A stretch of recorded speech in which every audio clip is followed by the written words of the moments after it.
Am I thinking about a lesson that I may be doing with a group of students and really trying to unpack what it is that I want them to know and be able to do?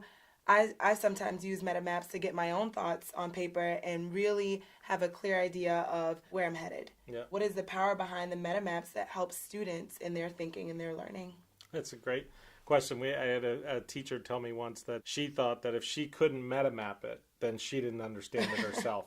And we get that a lot. Like metamapping really makes it so that you're either clear about what you're talking about, or it makes it clear that you're not totally clear about what you're talking about. So metamaps are a great tool, and the reason they're so powerful, they're called metamaps because they're metacognitive visual maps, right? In the same map, you're able to see both the information and the thinking.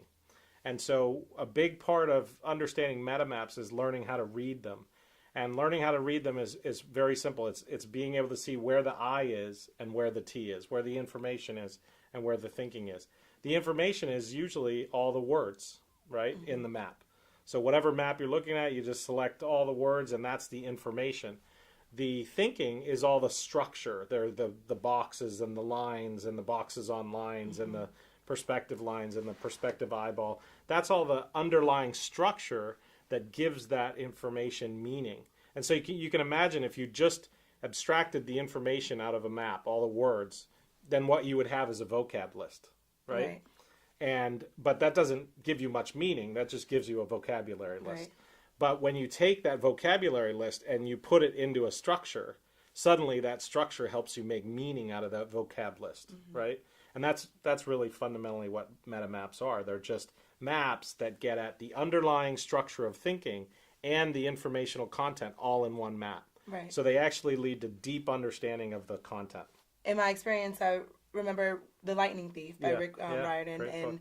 exactly, and comparing that to The Hero's Journey by Joseph Campbell, and really trying to get them to have a deep understanding about how the two texts relate. So we were working and building some meta maps. They drew out some meta maps to get their thinking on paper, and then we started to have discussion about the two texts. And as we were doing that, having them to visually see their thinking and see the map, they then start to also see where their thinking was. So they saw all the lines and they saw the structure and how the two texts related. And as we were doing that, more discussion came up about perspectives, about other relationships that maybe weren't right there on the paper that another kid might have brought up and said, oh yeah, that definitely works out. Let's add that to the map. So the other thing in the maps, they can build on them. Absolutely. They can sort of show you what you're thinking, but they also, by implication, show you where you're not thinking and where you could be thinking. And so they kind of give you a lot of flexibility on,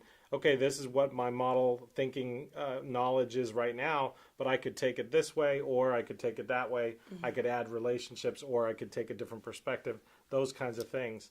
So really fundamentally, this is a whole new ball game in terms of what visual mapping can do, because it's not just mapping the information, it's mapping the thinking, and it's making both of those things explicit to the creator of the map and to the people that are, looking at the maps that you've created. Right.